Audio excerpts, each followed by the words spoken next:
Good morning, everyone. All you brave souls who drove here in the snow. How many of you have cars in the garage? Oh, some of you don't. So you get now. I mean, it's here now. Well, whatever. You guys get bonus points because you did this, plus you scraped off your cars. I am Cynthia Luck-Carr, and I am a licensed prayer practitioner with Centers for Spiritual Living. And welcome to you live streamers who are streaming from your homes and nice and dry and warm, I imagine. So before I invoke you, my role here is to do an invocation, a sacred reading, and then our monthly affirmation. So you will find the monthly affirmation in your insert at the end of my little spiel here. So let's go ahead and settle in. Feel your feet on the floor. I invite you to close your eyes. Take a couple of inhales and exhales. Feel the sacredness of the day.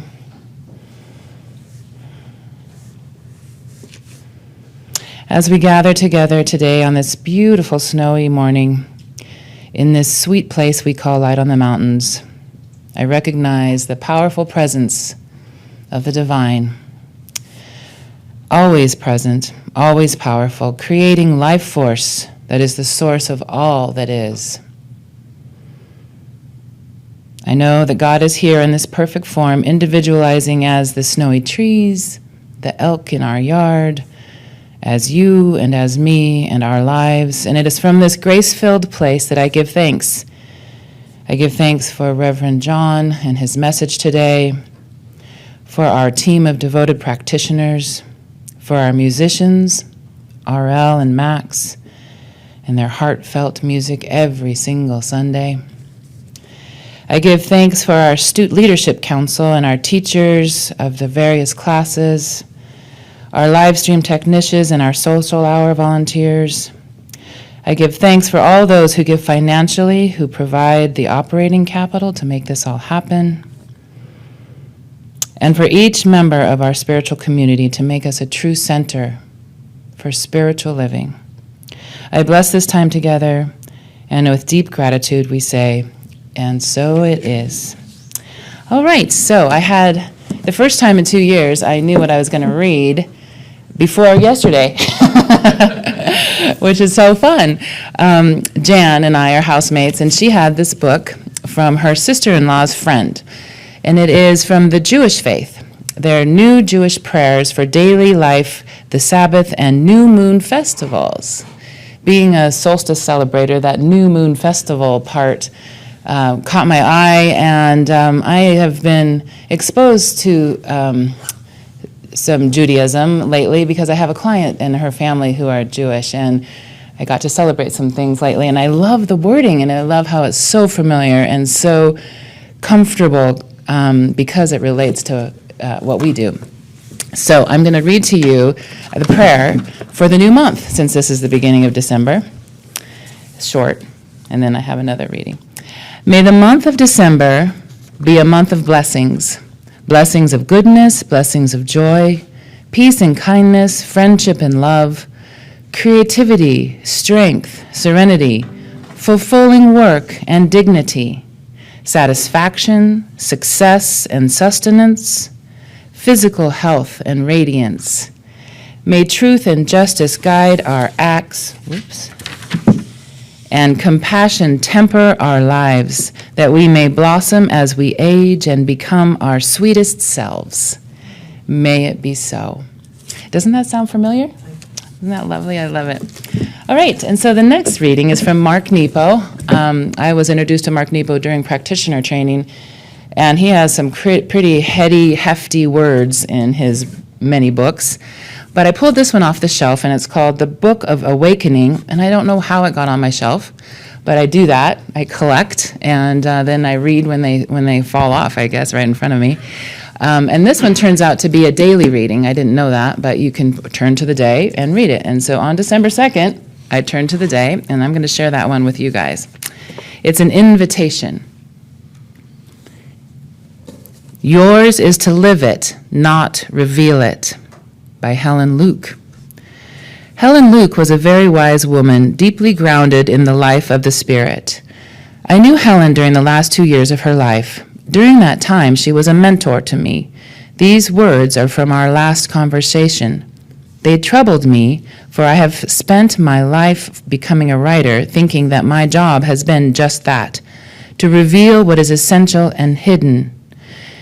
In the time since Helen died, I've come to understand her last instructions as an invitation to shed any grand purpose, no matter how devoted we may be to what we are doing. She wasn't telling me to stop writing, but to stop striving to be important. She was inviting me to stop recording the poetry of life and to enter the poetry of life. This lesson applies to us all.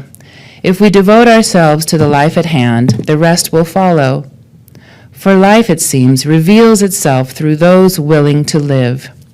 Anything else, no matter how beautiful, is just advertising. This took me many years to learn and accept. I have begun innocently enough. There arose separations, and now I know that health resides in restoring direct experience. Health resides in restoring direct experience. Thus, having struggled to do what has never been done, I discovered that living is the original art. Pretty neat, huh? He gives us 4 ideas for exercising. So go again. Good morning, come on in. Go again into your inner self for a moment. Take a minute to breathe and imagine these words as I take you through them. So center yourself and think of your life as a story not yet written. Breathe slowly and relieve yourself of the responsibility to record your own story. Breathe deeply and imagine your path as the patch of sky that a bird flies through.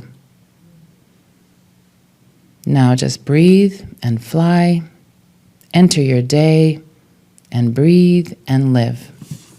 And so it is. All right, thank you. Let's do our affirmation today. Is that what fell on the floor? Yep.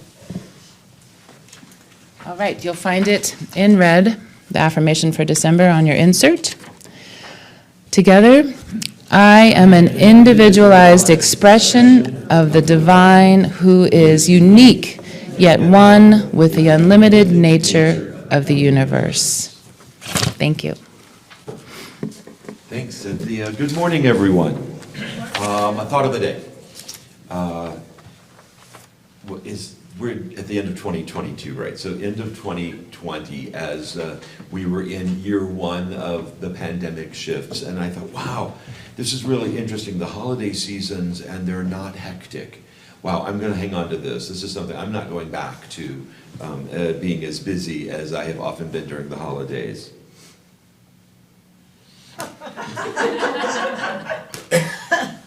Okay, new plan. I'm as busy as I've ever been at the holidays, but this week as things have ramped up, I had this thought, and I share it with you in case it is helpful.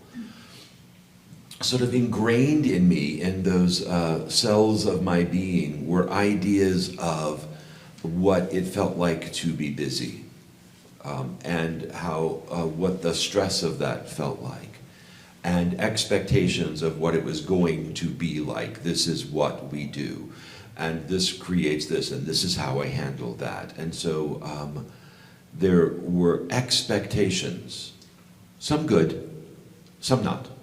Some challenging.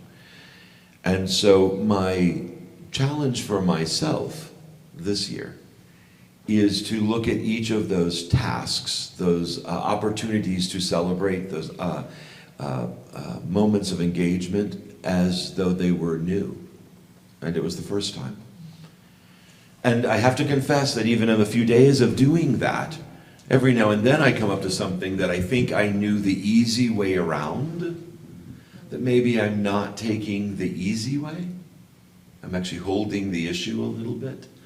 And so that's making maybe the plate even a little more abundant. But I also find that the magic is richer more beautiful, and deeper.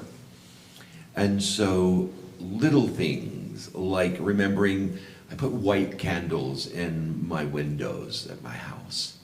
And just the moment of pulling the candles out and making sure the bulbs worked and replacing the ones that didn't was fun. So I dare you to let some things that you've been doing for decades be new this year. Who knows? Thank you, R.L. We had some more brave people come out in the snow. Like, I agree with Cynthia, garages are the biggest miracle of the season. What can I say? Because I have dug out my car on many, many occasions. Wait, look at this in the wallet. And hello to everyone who's at home, or everyone that is watching later on who might be at the ski slopes, and we're not going to name any names. So, I was just remembering this week, of course, we were coming into this holiday season, and we tell larger-than-life stories. But I believe that even though there's a couple tracks with these, there's the larger life stories of things that happened before, and they have lessons to teach us, and layers of those stories that I believe some are historical fact, and some might be expanded upon a little bit. But I think it's done in a way to evoke awe and wonder within us. And I remembered this morning or this week thinking about all the different stories we tell this time of year of, I was 5 or 6. And I was insisting that my grandmother, who lived around the corner, would take me outside at night because I just knew that there was going to be a Christmas star and that it would be showing the miraculous nature of the season. And it's interesting, as a child, you can be so, especially at 5 or 6, so in the moment. There's no sense of really past or future, you're just there. So if you're told the story of Christmas, you just assume that it happened in your neighborhood, kind of thing. And so there's no concept of 2,000 years before. And of course, seeing a star on my grandmother's porch would have been a miracle, because growing up in Los Angeles with lots of light emitted, any star you saw would have been a miracle. And it just didn't happen. But I was so sure that it would. And as a kid, I don't know, how do you keep track of the two stories? You've got the Jesus track and you've got the Santa Claus track. And I never really understood how those are supposed to come together, but I'm not a parent, so I don't know how that works. But I believe the aspect of the star in the Christmas story is one to evoke true wonder and awe and possibility and potentiality. So when you look at how the star is presented in the traditional Christmas story, I don't think too many of us actually think that there was a bouncing star that went across the plains and that only 3 people could see it. Because wouldn't you think that people would think the world was ending if there was a moving star going across the sky and going to a certain place in Bethlehem? And of course, we try to explain the mythology of the story as being real. I've heard people say that, well, maybe those 3 kings or wise men were actually astrologers and they were just looking at an astrological chart or something. I don't know a lot about astrology, but something tells me that it can't say, on December 25th, someone really big will be born in Bethlehem. I don't think it gets down to those details. Again, I could be wrong. So I kind of don't go with that. But what I personally believe, it's a symbolic aspect of the story that tells us that there is great potentiality within all of us, that in this larger story of someone like Jesus actually being born, a historical fact, that it's our story also, that for us to look for bigger things that can happen in our life. And sometimes we have to follow that kind of inner guidance that we have that may seem as crazy as a star kind of lobbing across the skyway in a sense. And that's, I think, what one of the many lessons that both the Christmas story and the story of Hanukkah have to tell us is that there are these bigger things that can happen if you are willing to allow them to happen, that there is great potentiality. And for me, the night sky and the stars shows a lot of potentiality. I told a story in my blog this week about stars. I'm going to tell it here today. And I think of it this time of year. So in my early 20s, last week, I had a group of friends, as we all have a group of friends. And we were partners in crimes and did a lot of things that I won't admit even to this day.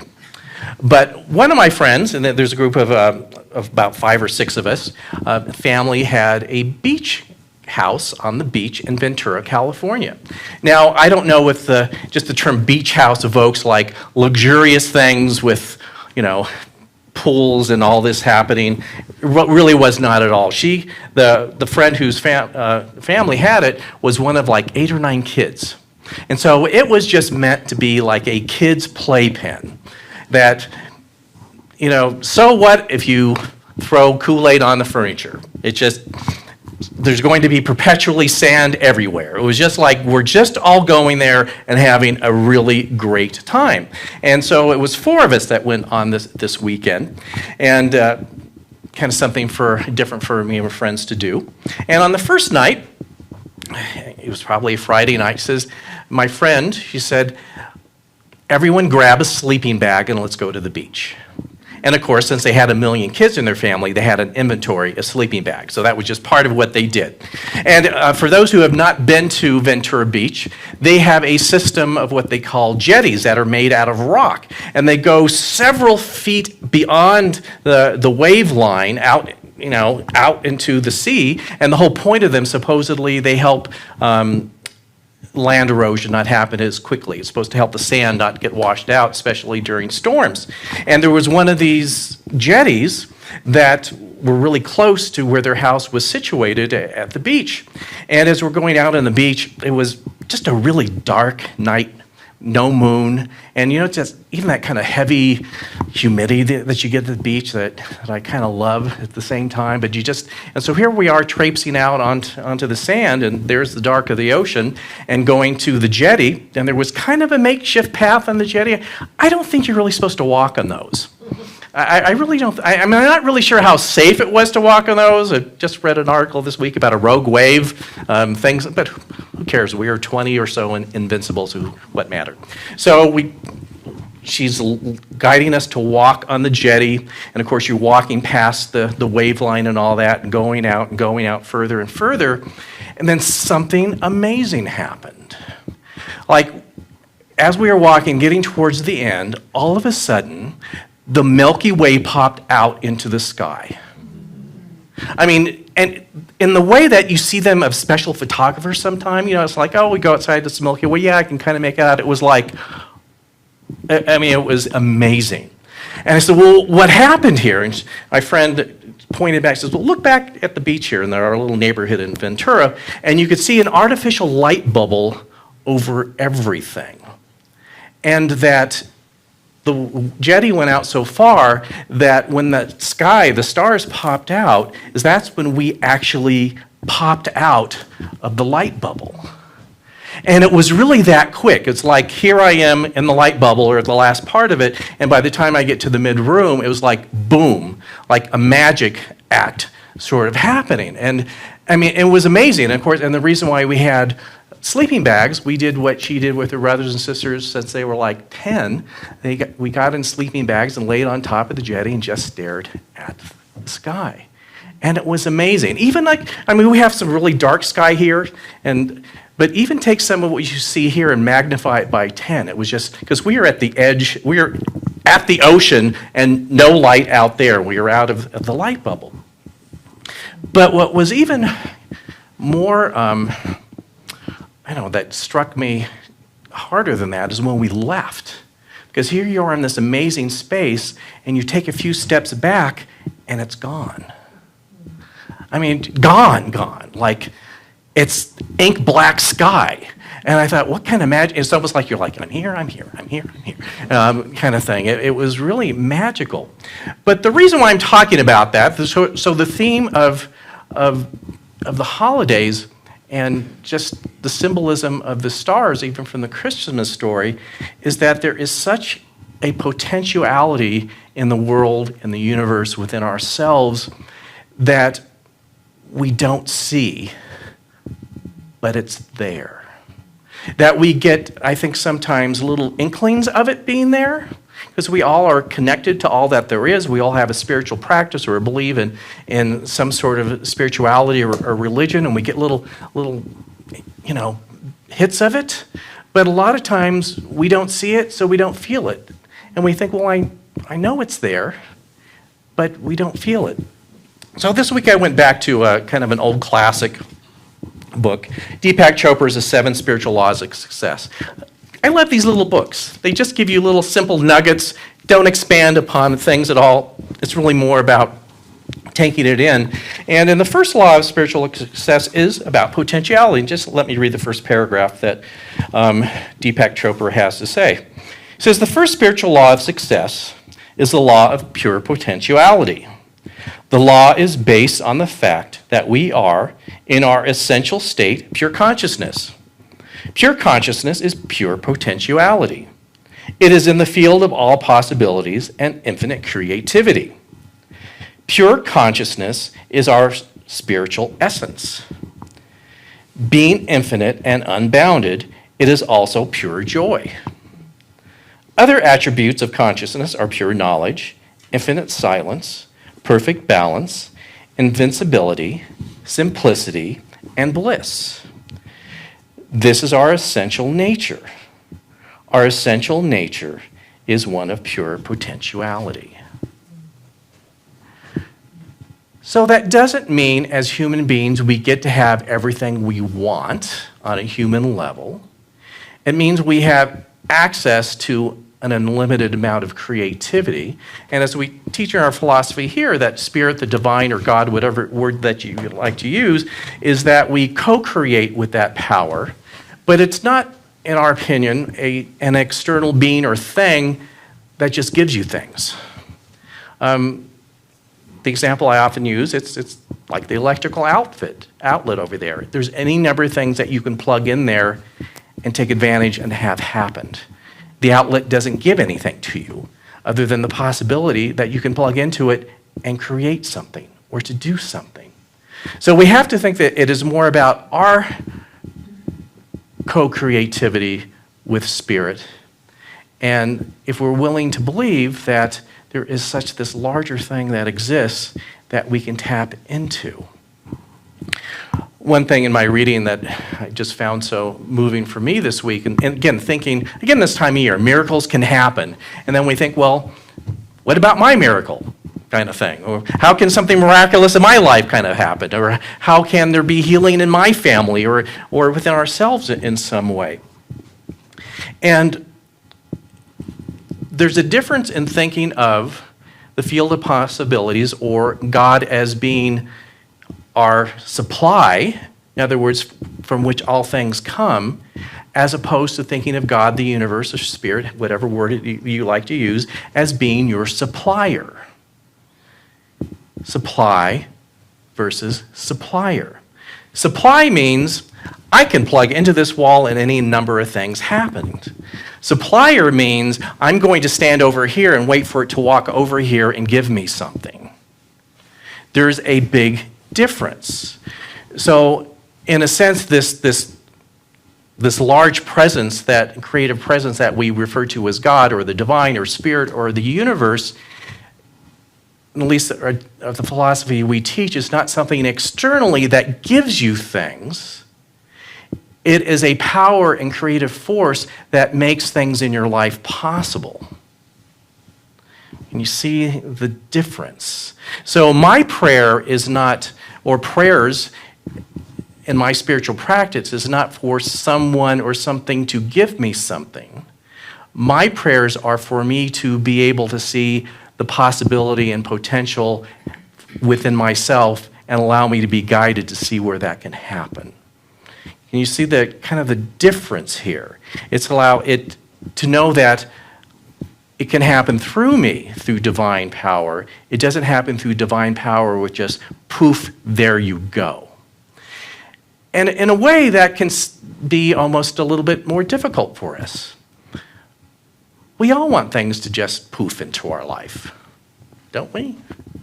It's Christmas. We like presents. We want them to come, and we want them to be nicely wrapped underneath the tree, or presents at Hanukkah. And we all like presents, and we should all get presents.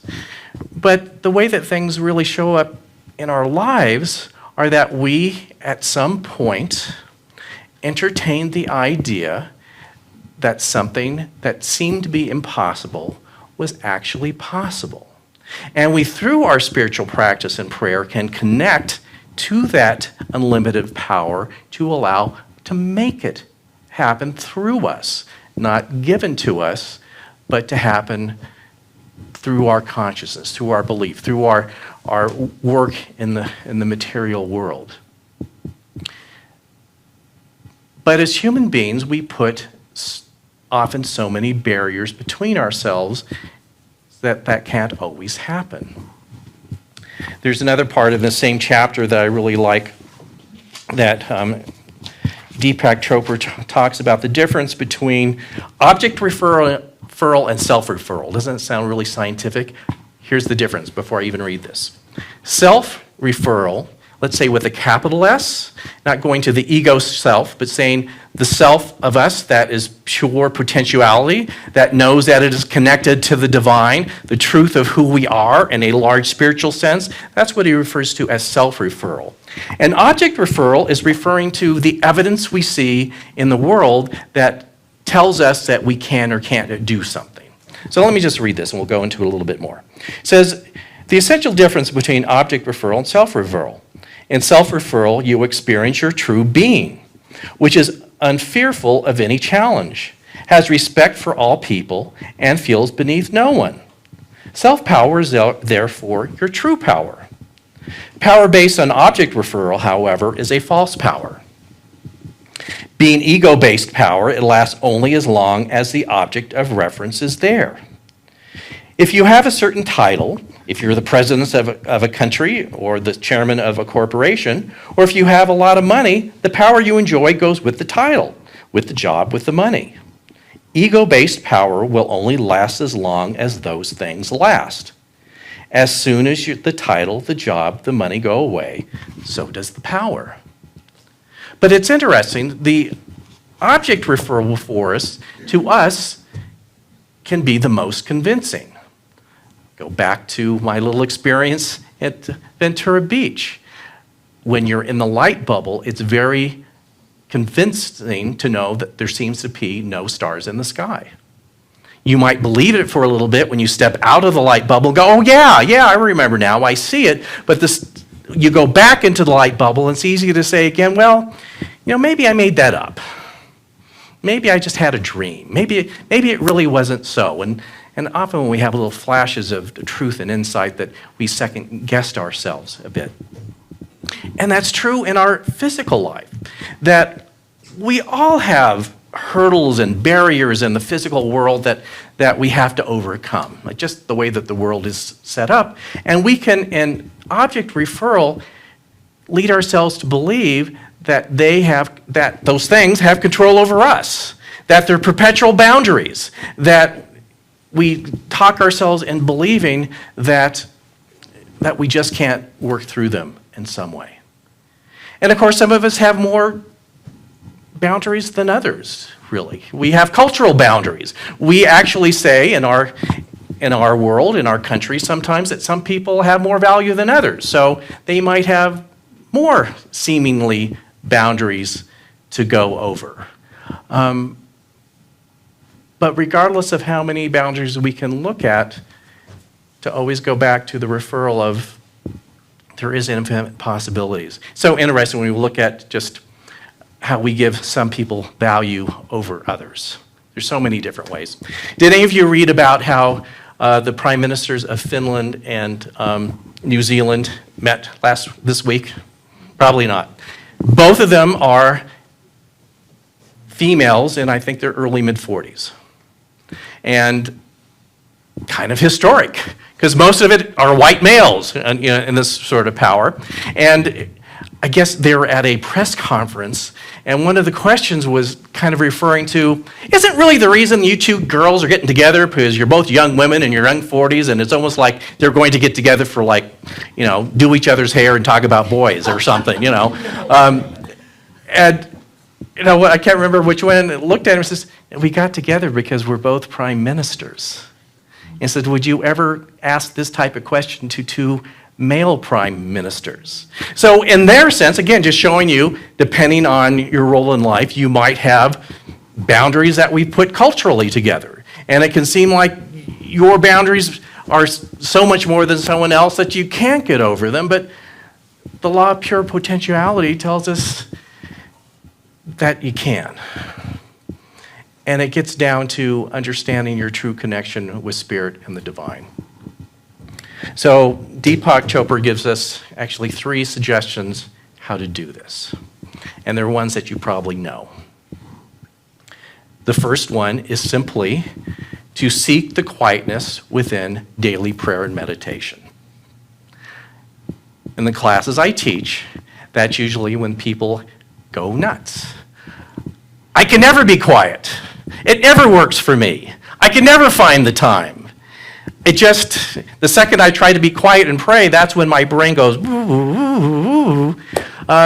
So one of our object referral beliefs is that it's not possible for us. But here's how I start people out. So we often think with prayer as a method that someone has taught us that we have to do all this really involved stuff.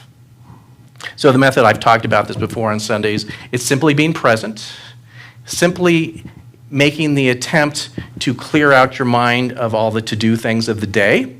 And as I teach this in my classes, I talk about a bathrobe meditation. You get up in the morning, possibly before everyone else, even the dog, make some coffee, make some tea, stare out the window at what's going on, and give yourself permission not to think about your to-do list, who you have to see in the day. I mean, doesn't it feel kind of decadent that you don't have to think about your responsibilities? Let's give yourself even 20 minutes. I can just sit here with some tea or some coffee and look at the snow falling out the window, or look at the fire if you have a fireplace.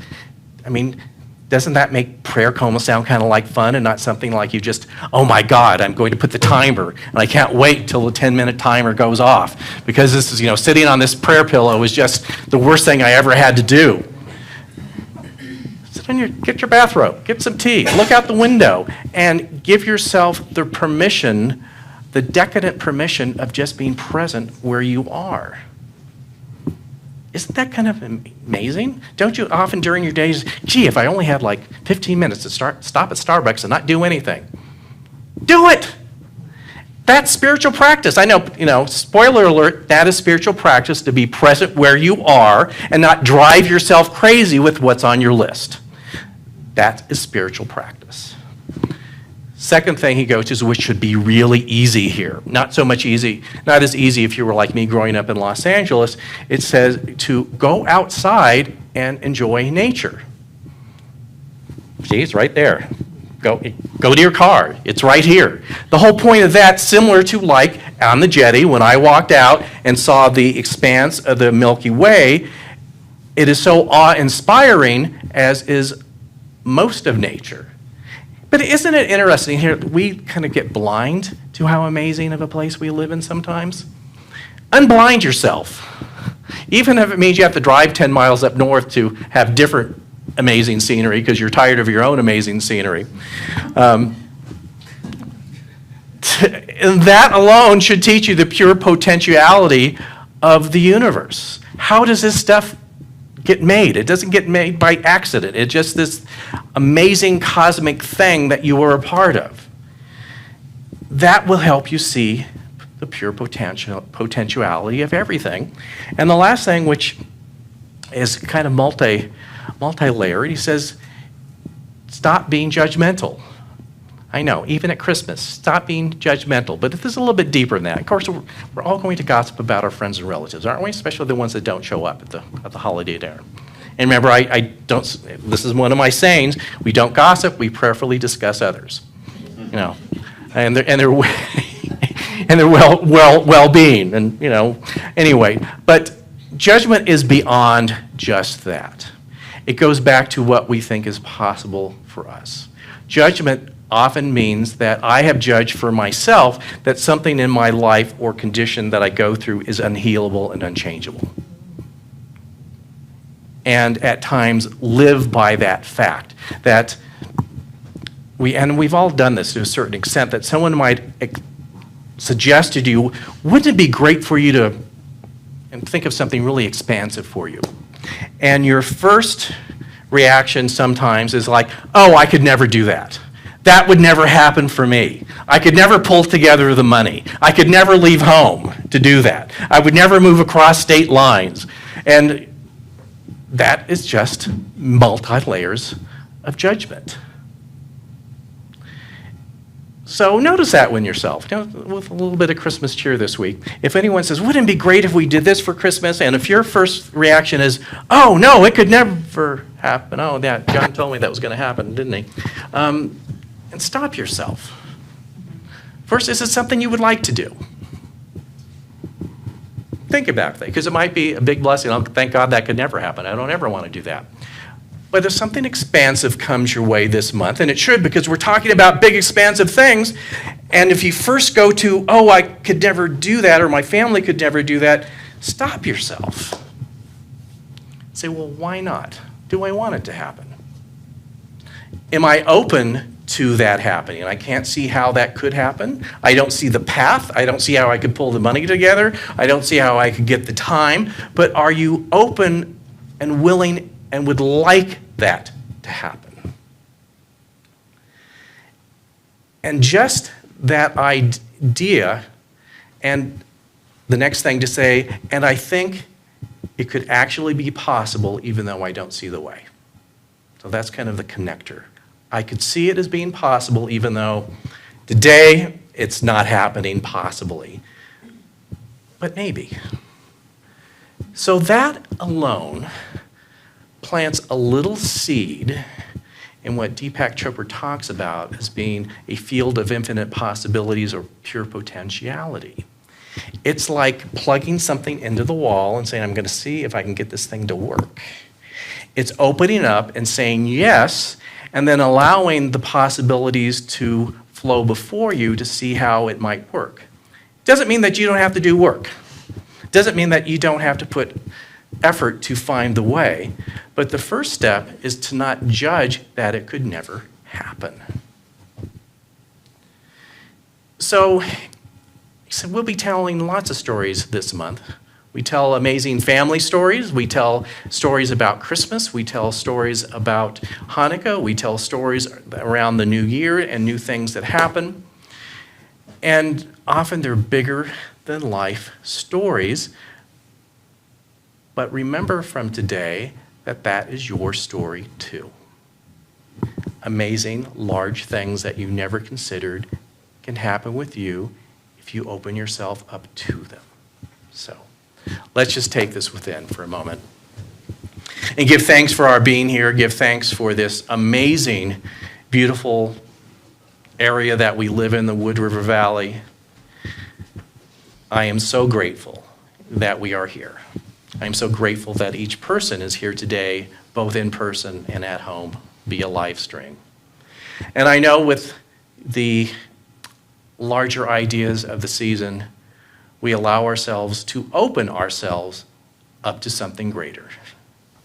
We release any ideas of that we can't, and know that anything that we do want to move forward with, that we can co-create with the presence of Spirit of God and the divine, and allow something to unfold in amazing ways.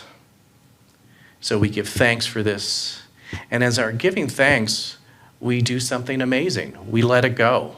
We release it. We see it, we saw it, we formulated it, and we let Spirit, we will let God handle it and take it from here. And we allow ourselves to be present as we see it unfold. So within this, we just simply give thanks. And so it is.